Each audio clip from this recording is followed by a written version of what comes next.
अगर आप भी एयरटेल का नया सिम लेने जा रहे हैं तो ये वीडियो आपके लिए बहुत ही काम की हो सकती है।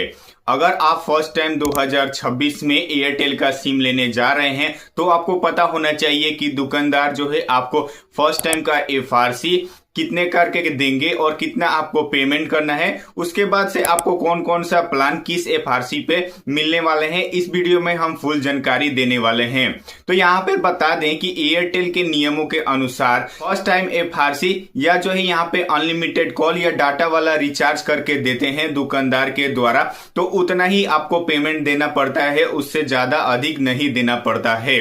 तो यहाँ पे अब बता दें कि अगर आप 5G 4G 2G या 3G मोबाइल के लिए अपना सिम कार्ड लेने जा रहे हैं तो आपको जो है कितने का पेमेंट करना पड़ेगा। अगर जो है आप 2G सिम लेने जा रहे हैं अपने 2G मोबाइल के लिए तो आपको जो है 199 का जो है फर्स्ट एफआरसी कराना है, जिसमें आपको जो है 2GB डाटा मिलेगा 28 दिन के लिए और जो है अनलिमिटेड कॉल मिलेंगे आपको 28 दिन के लिए। जो बताते हैं आपको 4G प्लान जो 4G मोबाइल में चलेगा, तो अब जो है इसको हटा दिया गया है। अब जो सिर्फ 4G मोबाइल के लिए आपको 4G के साथ साथ 5GB का भी रिचार्ज कराना होगा। जैसे कि यहाँ पे 449 रुपए का आप रिचार्ज करते हैं, 4GB जो है पर डे मिलता है और आपको जो है अनलिमिटेड कॉल रहता है 28 दिन के लिए, और इसके साथ साथ आपको जो इसमें 5G का भी सुविधा दिया होता है। अब जो है लास्ट जानकारी देते हैं कि अगर आप जो है 5G मोबाइल चला रहे हैं और 5G के लिए सिम कार्ड लेने जा रहे हैं तो आपको जो है कितने का एफआरसी कराना होगा।